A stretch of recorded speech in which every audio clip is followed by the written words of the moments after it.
Hello everyone and welcome to the webinar Battling Bannings, Authors Discuss Intellectual Freedom and the Freedom to Read with Christine Baldacchino, author of Morris Micklewhite and the Tangerine Dress, Jessica Hertel, co-author of I Am Jazz, and Wendy Doniger, author of The Hindus, an Alternative History and on Hinduism. This webinar is presented in partnership with the American Library Association's Office for Intellectual Freedom.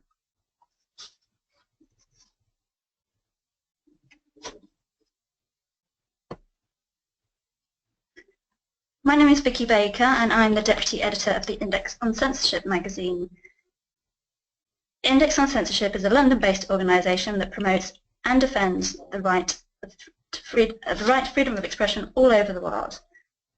Index on Censorship magazine was established in 1972 and has published some of the greatest names in literature, including Samuel Beckett, Gabriel Garcia Marquez, Salman Rushdie, Margaret Atwood, and recently Hilary Mantel. We're pleased to offer registrants to this webinar 2 free articles located in the handouts section or via the links we're putting in the chat box. The first article, Battle of the Bands, is an interview I did with the US author Judy Blume on how she spent the last 45 years tackling censorship and controversy over her young adult titles. The other article, Stifling Freedom, is written by journalist Mark Frary and explores 100 years of attacks on academic freedom in the US. We hope you find these articles from Index on Censorship interesting. You can tweet us and let us know.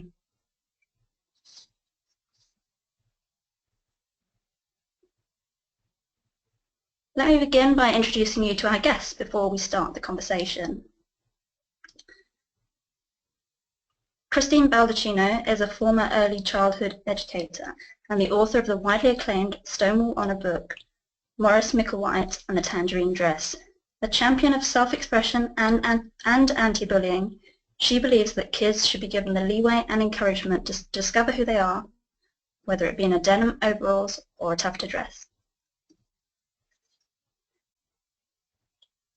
Jessica Hertel is a graduate of Harvard Law School and the co-author of I Am Jazz, a children's picture book about a transgender girl. She served as primary editor of Broward Country's LGBTQ Critical Support Guide, which is implemented throughout this part of Florida. She is currently concentrating on national speaking engagements and private consulting for school districts. Wendy Doniger is the author of The Hindus, an Alternative History and on Hinduism, which portrays the history of Hinduism outside of mainstream perspectives. She is the Mircea Eliade Distinguished Service Professor of History of Religion, at the University of Chicago, and her research and teaching interests include Hinduism and mythology. This 1-hour webinar will be recorded and archived for future viewing. We'll be sending out a link to view it and to access all the slides to all registrants in the coming weeks.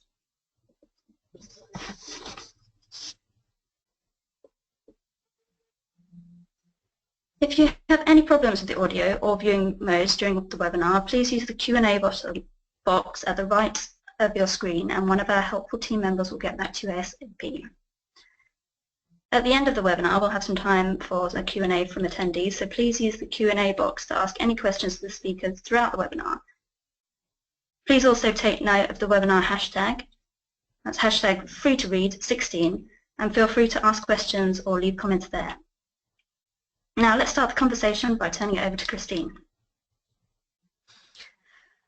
Good morning, everyone. So I'm Christine Baldacchino, and I'm the author of Morris Micklewhite and the Tangerine Dress. Let me just get my slides up here. Oh, there we go. So my first experience with banned books was actually in, I guess, junior high when I first discovered Robert Cormier's The Chocolate War. And I honestly can't imagine what my life would be like or where I would be or if I would have even written this book if it wasn't for that book. Up until then, most of the books that I had access to in high school were like Sweet Valley High books. So it was, you know, Popular Girls, Going to the Prom, and when I discovered the Chocolate War, it really spoke to me. I felt like I could relate to these characters a lot more, and when I was writing Morris Micklewhite, I kind of had that in mind as well. So yeah, for me the whole banned books thing is, I feel like it's a huge deal. I feel like it's a big part of my identity. It's a big part of who I became. Morris Micklewhite is about a boy who becomes enamored with this tangerine-colored dress in his dress-up center at school. It reminds him of tigers and the sun and his mother's hair. At first, I hadn't really heard anything about it being controversial at all. My sort of first experiences with it, where I thought maybe something was going to happen eventually, was when I would get requests from different teachers during presentations where people would suggest to me, well, maybe you can veer away from him enjoying the shoes and the pink nail polish that he would wear, and make it more about, well, he just likes dressing up, and that's just kind of a small part of his life, and leaning away from the fact that he has a mother but there's no mention of his father, which I thought was kind of strange. Eventually, I started hearing stories about kids who had been forced to bring the book back after taking it out of their library because their parents insisted that, you know, it was against God, it was promoting homosexuality. It wasn't until I Googled myself, I'm not even going to pretend like I don't Google myself all the time, I totally Google myself all the time, that I discovered this review on Amazon. I didn't really think anything of it. At the time, I kind of actually laughed it off because I thought, like, this is a scathing indictment of the breakdown of American morality. You can bet there will be a lawsuit at our school. I didn't really think anything of it. I just thought it was just this, like, really angry sort of review on Amazon. The next day, when I logged onto my Facebook to watch some cat videos, as I usually do, I discovered a link to this on Wood TV. A reporter named Barton Dieters, and I hope I pronounced his name correctly, contacted me and told me this article had gone up and wanted to see if I had any sort of comment about it. I didn't realize at the time that it was actually, he went by the name Malibu Fitness. It was actually the same man, and he had written this angry letter to the people at Wood TV, asking them if there was something that they could do, because he was looking into trying to I'm so sorry. He was looking into trying to get the book banned, not just from his son's school, but from the school district entirely.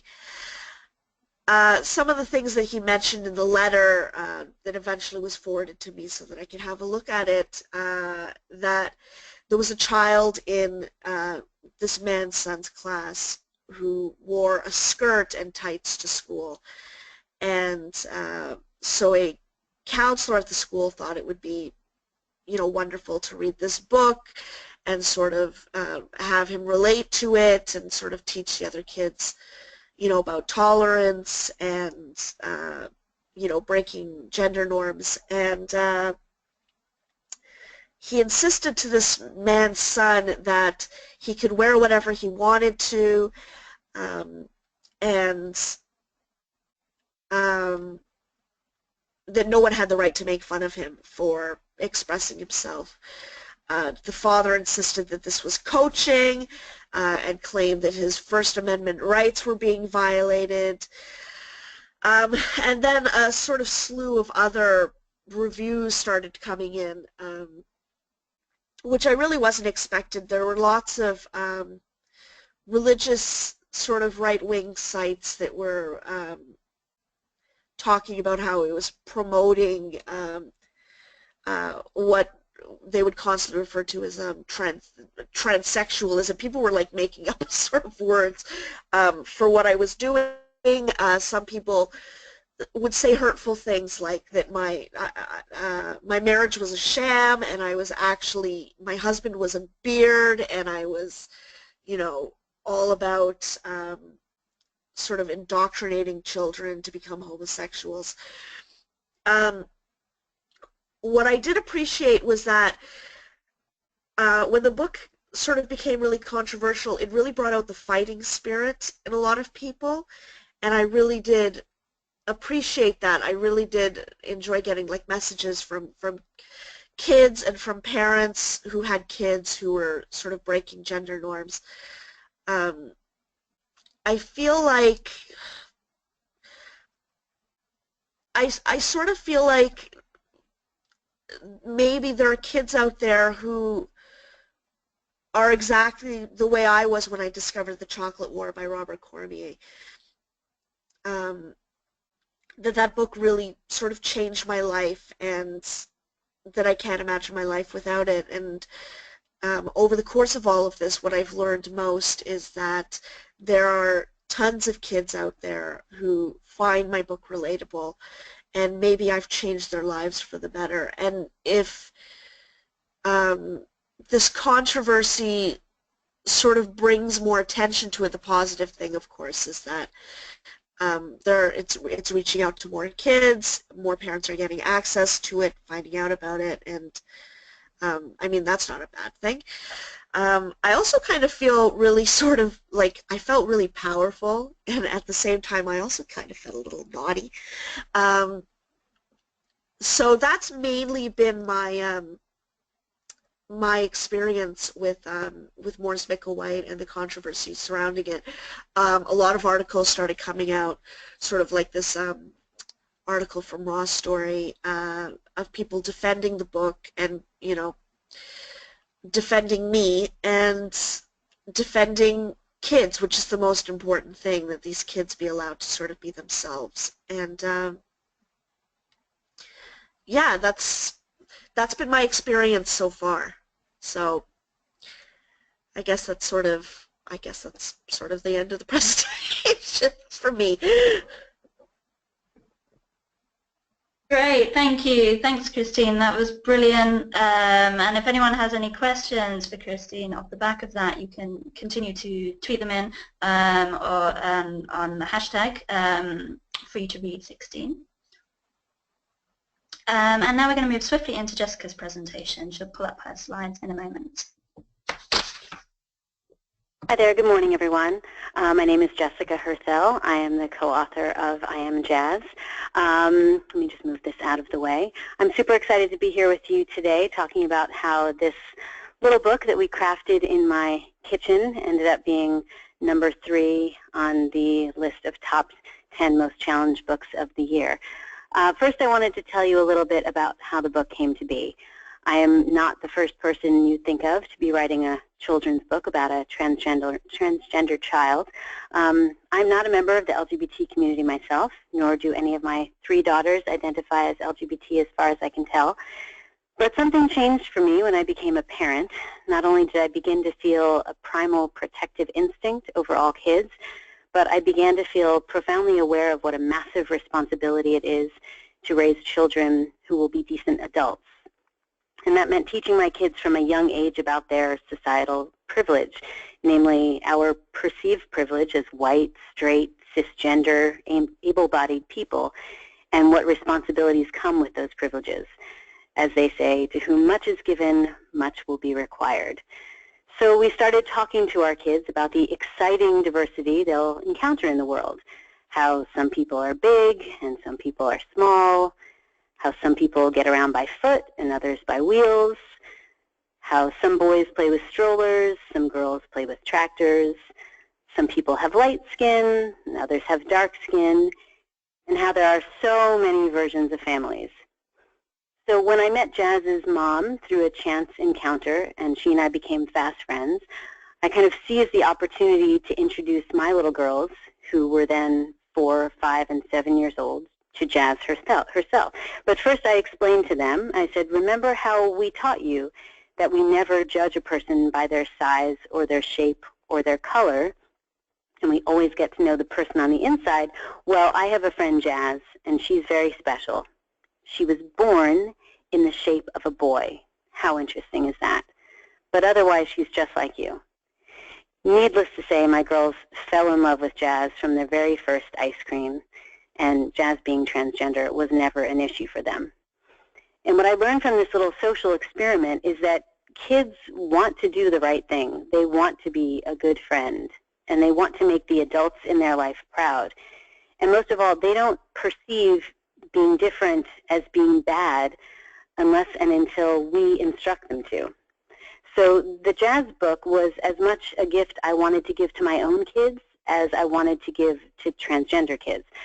For trans kids, it was the opportunity to see themselves reflected by and validated by a book. But for kids like mine, it was the opportunity to expand their empathy repertoire and learn another skill that would serve them well into adulthood. I mean, after all, LGBT people aren't going anywhere, so we might as well stop hiding our kids from them. In terms of the book being banned, let's just say it wasn't a total shock when we began to hear rumblings of discontent. In fact, I was a little surprised when the book came out in September 2014, and initially the response seemed to be all positive. We received thank you notes from kids all over the world. We got to meet lots of cool people who seemed very interested in the book. We landed a TV show, which was totally fun, and Jazz even got named one of Time Magazine's most influential teens in the world. But I was worried that if we weren't ruffling any feathers, it meant that our message wasn't being heard. So it was actually a bit of a relief when we had our first threatened lawsuit. And this came in a small village of 7,000 people in Mount Horeb, Wisconsin in December of 2015.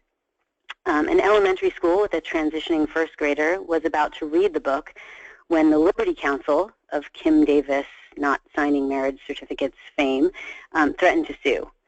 The school panicked a bit and agreed not to read the book. In other words, they got scared and consented to the banning. But the real story is what happened next. A group of concerned parents announced that they were going to hold a reading of the book anyway in a public library. One of those parents emailed me about it, and less than 48 hours later, I was on a plane from California to Wisconsin. On what turned out to be the same terrifying day as the San Bernardino shootings, I showed up at that library in the bitter cold, unnerved and not knowing what was awaiting me. And even though the organizers had set up 40 chairs in the library, when all was said and done, there were 600 people packed into that room. And when I finished reading the book and the entire room applauded, I knew that censorship is bound to fail. Ideas cannot be contained. The answer to hate speech is more speech. Intellectual freedom will always find a way. So these days, whenever I travel around the country to speak at schools or conferences or politicians, my message is always the same. We don't have to totally understand one another in order to treat each other with kindness and empathy and respect. And in my opinion, that's a lesson that no child is ever too young to learn. So this is kind of a microcosm of the presentation that I make at schools and conferences. Do email me. I would love to come to your community and share this message with you. Thank you so much.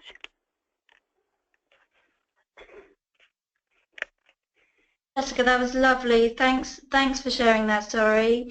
We're going to move straight into Wendy's presentation next. Keep the questions coming though in the box on your right-hand side of your screen or on the hashtag #FreeToRead16. Well, thank you. I'm Wendy Doniger, and I write about Hinduism. I've been writing about Hinduism for a long time. Really published my first book in 1971, a long time ago. And over the years I noticed that there were more and more criticisms of the work of my own students and myself and other scholars coming from India, from a particular small but very noisy branch of Hindus who might be called Hindu fundamentalists. They're the people of Hindu Twa, Hindu-ness, a right-wing group, and they were posting on the email and on various websites a version of Hinduism which I found totally wrong and rather wicked. It was very censored. It was fundamentalist in that it was prudish. It was historically inaccurate.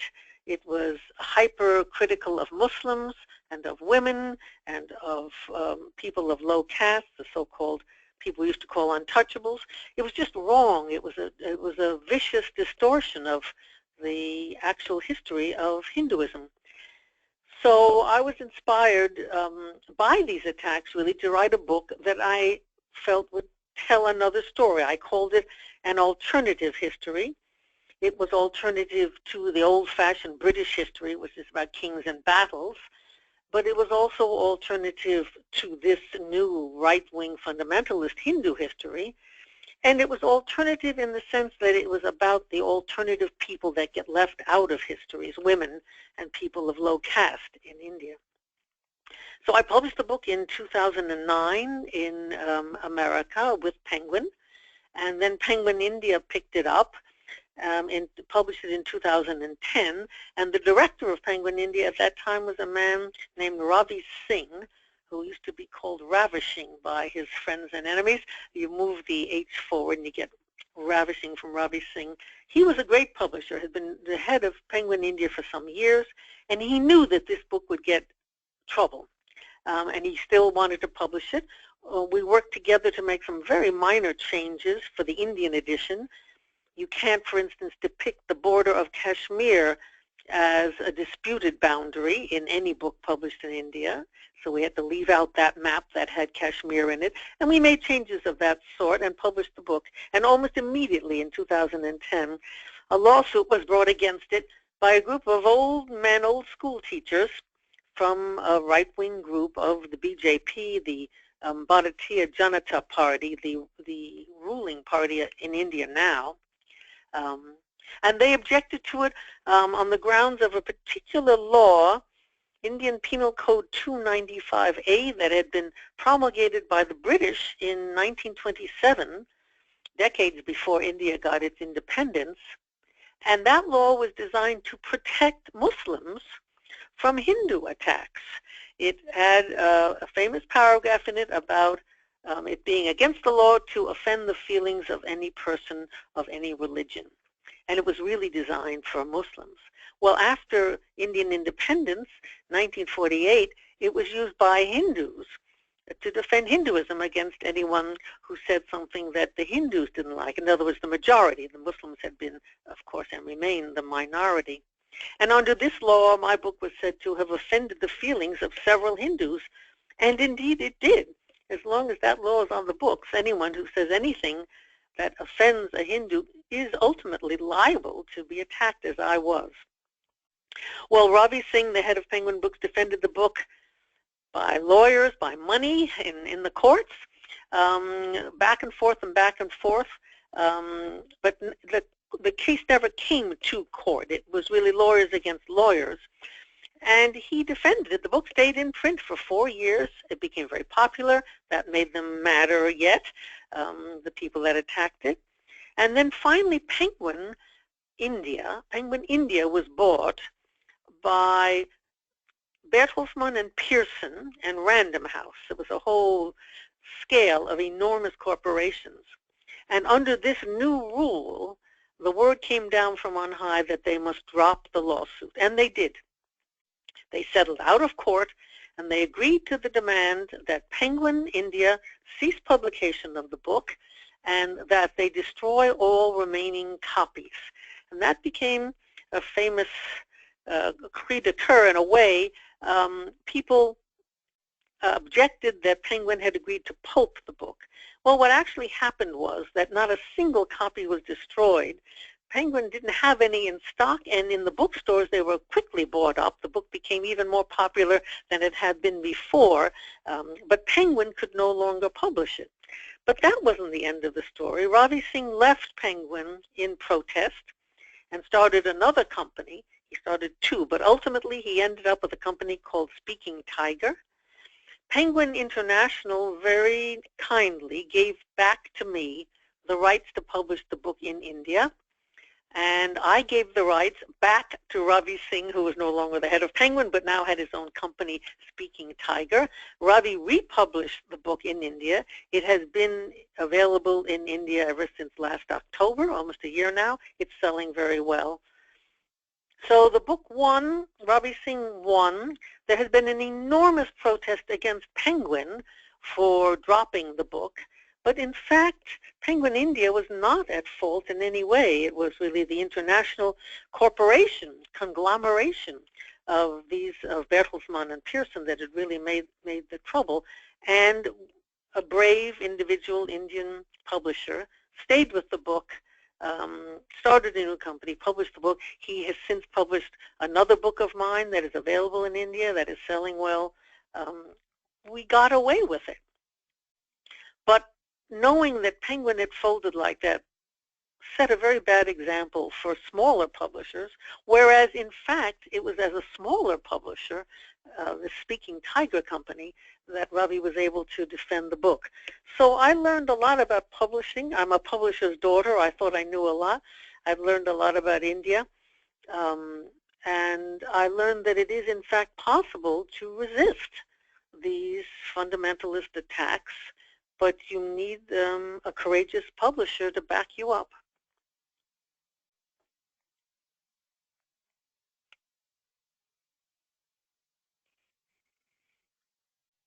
Great, thank you. Thank you, Wendy. Great to hear about, hooray for Ravi Singh.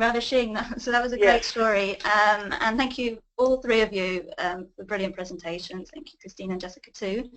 I'm going to kick off our conversation by asking you all some questions about your experiences with these books. So each question is to all three of you. We'll go through and take it in turns. And the first question is, what lessons did you learn through this experience? Is there anything that you wish you'd known before, or anything that you would have done differently? Who's going to kick off with that one?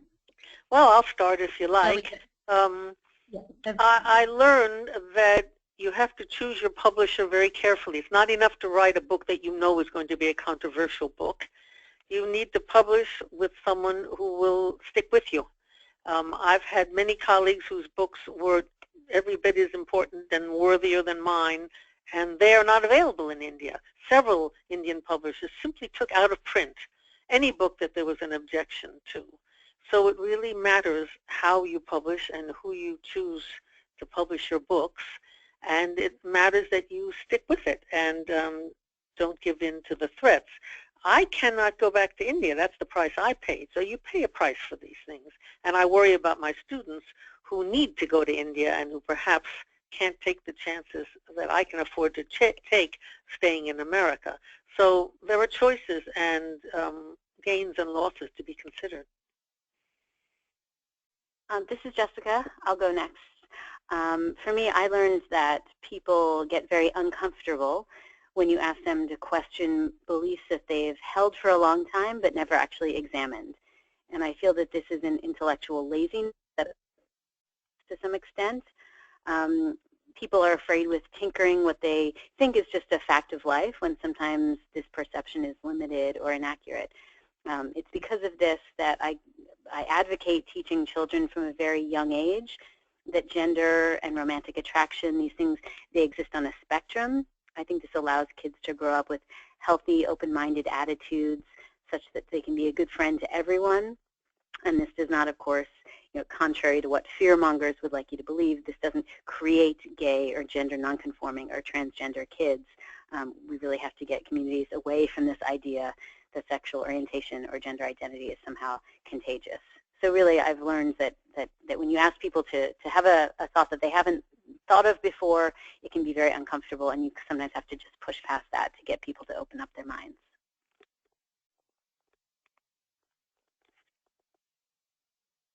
Whoops. Okay, that was close. I've sort of learned that actually, like from a personal point of view and from someone who wrote a book about bullying, I've actually learned that I've grown an awful lot, that I have a much, I wouldn't say a thicker skin. I'm still, I mean, obviously it still breaks my heart and it still hurts me that people are being kept away from books like Wendy's and from Jessica's and from my own book.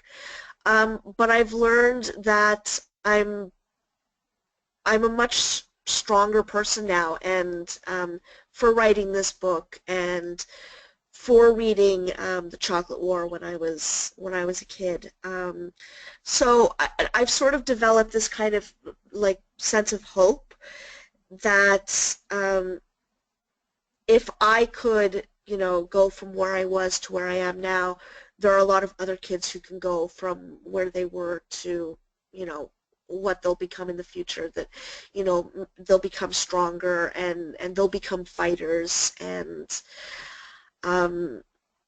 so yeah, I think that there's been a lot of sort of personal growth and sort of a lot of realization that, you know, everything happens sort of in cycles, and that if something like this could happen to me, then it could happen to sort of anybody, I guess. Thank you all of you. The next question, why is diversity of stories important? Why is it important that we come across different books, different stories in our libraries, in our bookstores, and in schools? Maybe we could start again, going back to the beginning with Wendy. Yes, indeed. I think that stories are the way that grown-ups as well as children learn what the world is about. I think storytelling is the most penetrating and the most long-lasting way that people get basic information about the meaning of life. Facts come and go and arguments come and go, but people remember the stories. So it's really important to tell the stories, and it's important to have people realize that there is always another story about whatever you're hearing, that there's always another point of view, there's another way of telling the story, that the way you heard the story is not the only way the story is told, that the Bible story of creation is not the only story of creation, that Christian ways of thinking and Jewish ways of thinking are not the only ways of thinking. So these big issues of diversity really come into grown-ups as well as children through hearing a tale told. This happened to me. I knew a man who, they say that. In this part of the world, people believe that, and so forth. So I think that knowing that there are always other versions of any story that you tell is the deepest basis for tolerance, that what you believe is not necessarily all there is, that abstract idea about a belief is much easier remembered and much easier conveyed, certainly to children, but also to grown-ups, through diverse stories. So I think the work I've done for years on Hinduism originally was really to educate Americans who thought that Hinduism was all about the caste system, and it was this and it was that, and that Hindus were stupid or oversexed or whatever the Orientalist stereotypes were. So much of my work was really designed to making Americans, particularly my people, my students, aware of the stories of India. And only in the last decade has it been necessary for me to contribute to the knowledge that Hindus have of their own stories. That it's not an Orientalist colonial imposition. It's within the culture itself that there's a war going on, and that within their own culture, the fact that there are many ways of telling every story is being fought in libraries and in schools and on the pages of newspapers all the time. So I learned that it was not just a cross-cultural education that I was participating in, that my job was not just to teach one people about another people, that within a culture, we see it now in our own culture, of course, most dramatically during this election season, that there are dramatically different ways that people tell the same story. So that's what I learned. I'll go next. This is Jessica. I agree completely with Wendy that listening to someone else's story is really the only way to expand a person's own life experience beyond their own point of view. Because without storytelling, we would only know ourselves, and we could never develop empathy or compassion. So this is why when we train a school district about these issues, transgender issues, I find it's always best to bring a young person with me who's willing to tell their story. Hearing that a law requires you to do something is quite different from hearing a story that compels you to do something. I think this is especially critical now in light of the wave of xenophobia and Islamophobia and misogyny that I think is accompanying Donald Trump's campaign for president. I think that now, more than ever, we need storytelling so that we don't continue to see minority groups as the other. I think it's very important that the diversity that used to be one of our country's great strengths doesn't end up tearing us apart, and storytelling can help in this effort.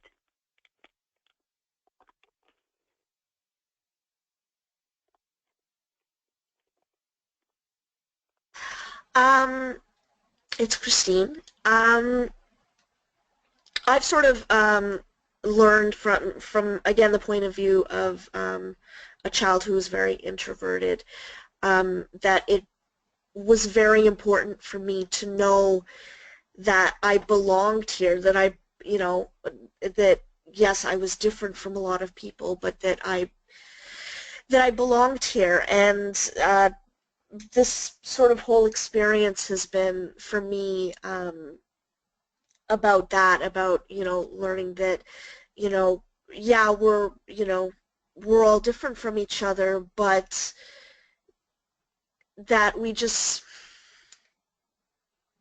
yeah, that I mean, we all belong here. And when I was a child, obviously, you know, we didn't have the internet, so it wasn't like I could, you know, sort of reach out to other kids and find sort of like-minded kids.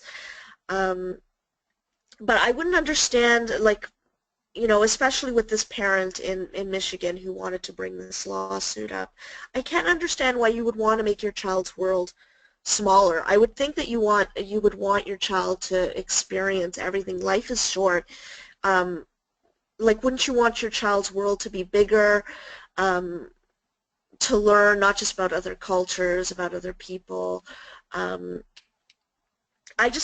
don't know. It's beyond me why someone would want their child's world to be much smaller.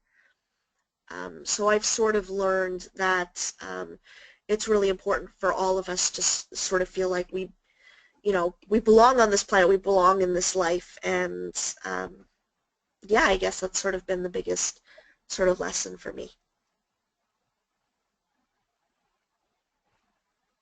Great, thank you. Thank you, Christine. Thank you, Wendy, Jessica. We have a lot of librarians listening today, especially as this is an association with the American Library Association. So in your opinions, how can librarians support authors who've been in this situation? Well, shall I come in to begin again? I certainly, the most basic issue, obviously, for librarians is to keep the books there, to resist attempts to make the librarians not keep controversial books available to readers. That's the very first thing. But many libraries are much more proactive than that. They organize readings, they organize discussion groups, reading groups, a book of the month club, everyone has to read the same book and so forth. There are ways in which librarians can not merely resist passively against what is going on, but can take an active role, it seems to me, in making communities, small communities, large communities, aware of these issues and get them talking about it and taking sides and listening to one another's sides, and have people become active in the discussion of the issues that are raised by books that make people mad.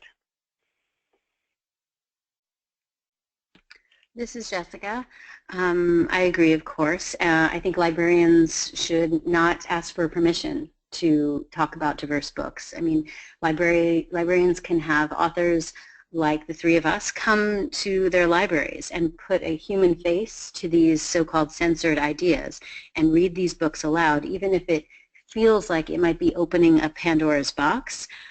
If I've learned anything from my experience with the jazz book thus far, most notably when I flew out to Wisconsin, and then also when we invited the Liberty Council to join us on Jazz's TV show, and they didn't show up the morning of, if I've learned anything, it's that the bullies tend to stay home. And then the people who are genuinely interested in learning, those are the people who show up. So let's give those people, those who want to expand their minds and increase their empathy through storytelling, let's give those people a room of their own. This is Christine. Obviously I agree with Wendy and Jessica as well. For me, the library was sort of like a second home. And there were so many books that, again, I can't imagine my world, being the same without A Clockwork Orange, which was a very hard book to sort of get a hold of at the right libraries at my age. I was very lucky when I was in high school that I had an amazing librarian who, it was a Catholic school too, but he was very strict about sort of stocking his library with all sorts of books and all sorts of different ideas. The Outsiders was sort of another book that was really important to me, which was another banned book. All of the S.E. Hinton books, all of the Robert Cormier books were books that I otherwise wouldn't have been able to get my hands on.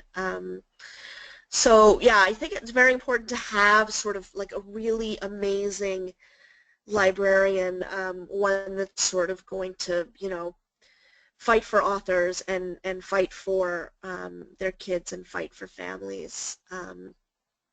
So that's sort of been my experience with librarians. So yeah, thank you for doing what you do. You're creating authors. You're getting ideas out there. You're getting our messages out there. So thank you for all that. Lovely words, Christine. Lovely to hear that. I'm going to ask one more question, and then we're going to turn over to the listeners. Jessica there mentioned the bullies tend to be the people who sort of lurk in the shadows, don't necessarily turn up to the events. But have you, all three of you, encountered any online abuse through online social networks? How have you dealt with that, or is it something that you largely ignore? I'm going to go to Wendy for that. You must be kidding is my first reaction. I had spectacular abuse right from the start, both in blogs and in statements on various websites and in personal emails, many of which were obscene. At one point I was accused of being a Christian missionary, and when I said publicly, well, whatever you get right, get that right, at least I'm Jewish. So then I started getting anti-Semitic emails, and I wished I had remained a Christian missionary, actually. I was better off in that role. So I got a tremendous attack, and in the very beginning, I started answering the emails. I always answer emails, and so a person said, I hate your book, and you hate Hindus, and so forth. And I wrote back, and I said, well, you tell me what I say in this book that makes you so angry. And he wrote back, and he said, I would never read any of your books. And at that point, I realized there was no point in replying to the emails.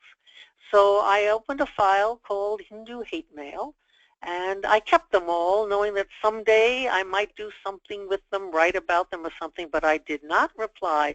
I felt that there was no argument there. The good news is that I also got a mass of supportive emails saying, I'm so sorry these people are saying these things about you. I love your book. I'm a Hindu. I agree with you. There was stuff in your book I never knew about my own religion. I'm so glad to know it, and so forth and so on. So the positive emails kept me going. I had moments of self-doubt in the beginning, thinking, my God, what did I do wrong in this book to make so many people so angry at me? And that self-doubt was driven away and overbalanced by people saying, no, no, no, you're doing the right thing, keep doing it, and so forth and so on.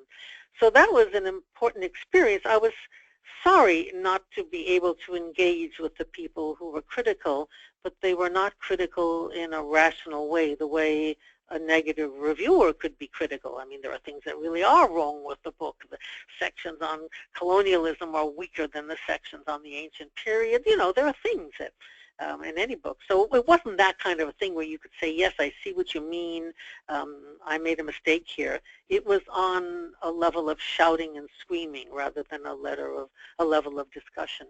So I could not respond to the negative emails. I decided not to respond to them, but I responded to every single positive email, and it took me weeks and weeks to do it. I had to postpone it. The fight began in February of 2014, and I was teaching till June, and as soon as I finished teaching, I took off a couple of weeks and answered the hundreds of emails that I'd gotten. So that was an important, I still get them from time to time, but not in a mass the way I got them then. I get, 2 or 3 a week, furious, Hitler was right, he should have killed all the Jews, did your father screw you, whatever it is, abusive, personal, nasty, meaningless emails, and I saved them all. You never know. I'll go next again. This is Jessica. I think if you want to kind of come up to speed on the state of affairs as it relates to the division in our country, you can go to the Amazon reviews for the Jazz book, and you'll see that I think they are almost 100% divided into 5-star and 1-star. And we have, I think, maybe 2 in the middle.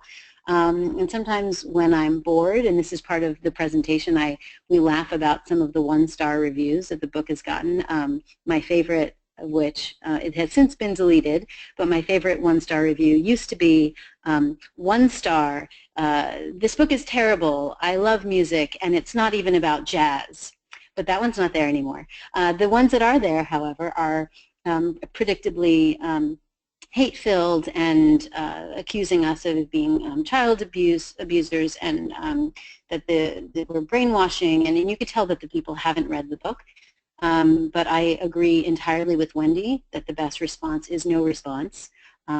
We have been invited, I was recently invited to come to speak to the people at Breitbart News. They asked me if they could interview me about the book, and it was tempting for a moment because I thought, well, how great if I could maybe take one of these super right-wing people and open their minds. And then I realized, wait a minute, these people aren't inviting me onto their program because they want to learn. They're inviting me because they want to embarrass me, they want to berate me, they want to provide fuel to the fire of their own conservative base, which thinks that this is child abuse.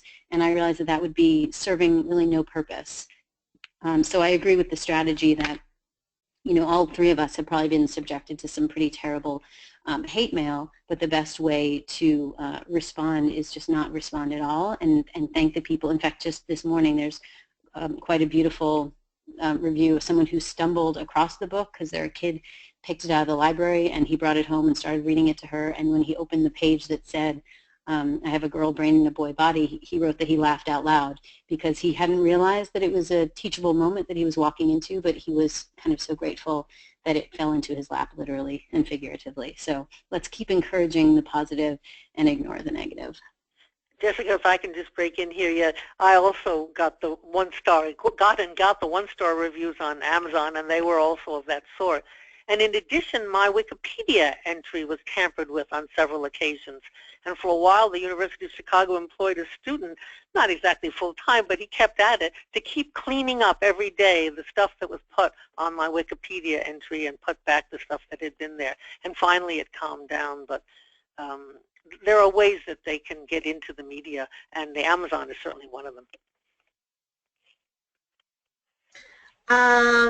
This is Christine. I've been sort of I've gotten the 1-star review as well. One was absolute libtard garbage, indoctrination. So I've sort of gotten, it's the same thing where it's like it's 5-star review or it's a 1-star review. I've been lucky in the sense that I haven't been attacked personally. I've been attacked as part of a group. So it's me and the LGBT community. I've been unlucky in the sense that I haven't been attacked personally. I've been attacked as part of a group. So it's sort of been kind of, you know, both ways, where I'm part of sort of an evil amoeba that's like out to, like, again, you know, ruin your kids and what was that, ruin the fabric of America. And so I haven't sort of gotten any of those emails or any of those messages that directly attack me, except for the one from that parent who seemed to think that I was only married so that I could throw people off from what my actual evil plan was. So yeah, I've sort of been lucky. I've gotten a lot of positive feedback. I've gotten a lot of pictures of children from parents, girls dressed up as Batman and as Ghostbusters, and by the way, I've seen that movie 3 times. It's awesome. And boys wearing dresses, and boys wearing wigs, and boys wearing, you know, red shoes that go click, click, click, like Morris's in the book. So, I mean, that's been, again, like Wendy and like Jessica, that's sort of where my attention has been focused. So, yeah.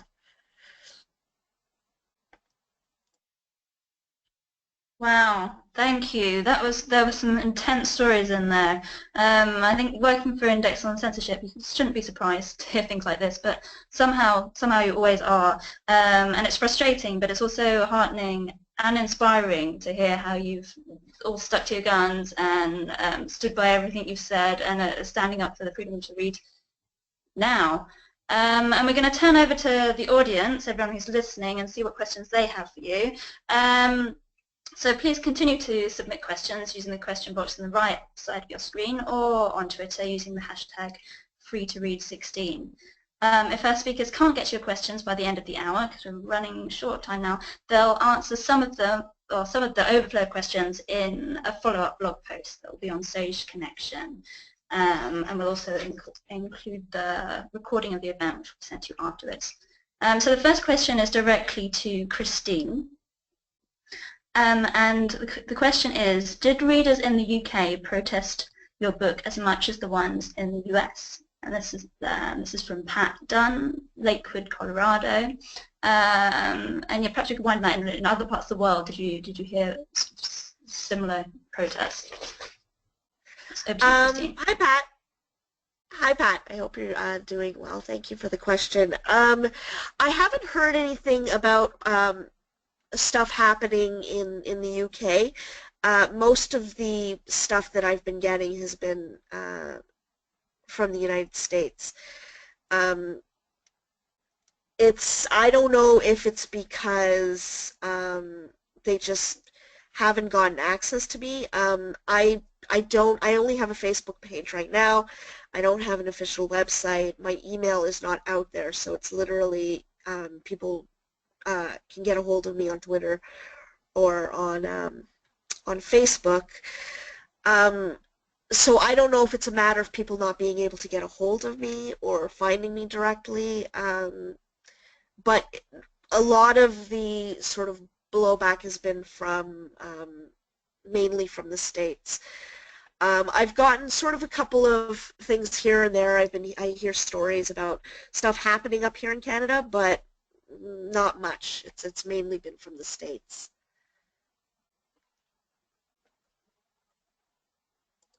Thank you. Thanks, Christine. The next question is to Wendy. The question says that these challenges that you're receiving could get dangerous, as we've seen with communal violence in the past. Do you and your peers, other scholars, other publishers fear violence? Alas, yes. one of the reasons that Penguin gave originally, way back in 2014 when they dropped the case, was that they feared violence to their employees. And in India, indeed, there have been violent attacks on authors. There have been murders. There have been vandalism in publishing offices, computers smashed, and things of that sort. One of my colleagues published a book with Oxford University Press in India, and people started throwing stones at his little girl when she was walking home from school, and Oxford dropped the book. And I spoke to the publisher, who's an old friend of mine, and she said people were getting hurt. After all, it's just a book. And I wondered whether I wanted to hear that from a publisher, and at the same time I could see that it was indeed the case. In America, where the police, as long as you're white, are not as corrupt as they are in India, it's less likely that there will be physical violence against authors or publishers. In India, there's really no protection. So I don't go to India. That's an easy answer to that one. But I don't feel myself in physical danger in America. However, I worry about my students who do go to India and who fear violence, especially my women students. This is an issue we haven't talked on this program, but just to be a woman at all in India is not an entirely safe situation, and to be a woman with liberal political views is particularly unsafe. So in India, yes, there really is a danger. At the moment in America, we'll see what happens after November, but at the moment in America, I feel that there aren't physical dangers to writers and publishers. There are simply the intellectual dangers of watching your country falling apart.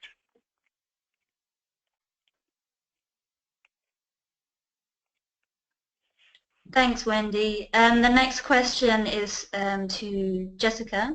I'm just going to read it to you in their words. Our LGBTQ Centre requested I Am Jazz, and I've used it in displays here more than once. One young man passing by pointed to the book and said, "That's my favourite." I don't know if he was kidding or not, but it's still praise. Will you write more about jazz, do you think? Oh, that just gave me goosebumps. Thank you for saying that. It means the world to me to know that the little book that we literally crafted at the kitchen table has made it into people's homes. Whether they were kidding or not, I'm going to choose to assume he was not kidding. You know, Jazz has gone on, since this children's book, she's gone on to write a mini memoir that came out this past summer. And the family said, you know, Jessica, would you like to help us with that book? And I said, that's out of my league. I am not a memoir writer. But we have, you know, considered the idea of writing more at the elementary level. In fact, when I initially was pitching the book to Penguin, I had asked them if they would consider making 2 books, a male to female and a female to male, just as there are potty training books where you pick the one that goes with the child you happen to have. And I think they were a little wary because we were first-time authors to give us a 2-book deal. So they had said no, and if anything, I would love to revisit that because I do get a lot of emails from parents saying, you know, could you now come up with a female to male? In fact, as part of my presentation, I always include the Raising Ryland video on YouTube.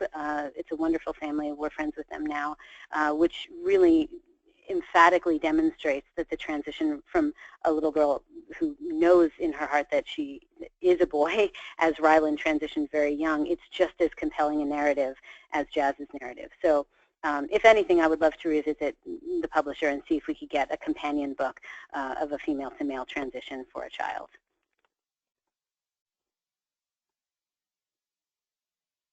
Thank you, Jessica, and thank you, everyone. Unfortunately, we've run out of time. That's the end of our hour here, but those questions, if you have sent one in, we're going to forward them all to the authors, and we will be in touch with the answers on the blog. So thank you for joining us, and a special thank you to our speakers, Christine, Jessica, and Wendy. Don't forget to download the free Index on Censorship articles in the handout section or through the links in the chat box. And don't forget to subscribe to the magazine, which the details are on indexoncensorship.org. In the coming weeks, expect an email that includes a link to view the archived webinar and the slides, as well as the answers to some of the questions that we didn't get a chance to answer here today. Please stay connected with Sage on their blog. That's connection.sagepub.com, and there'll be more information about upcoming webinars on there. Thank you, everyone. Thank you. Thank you all. Thank you.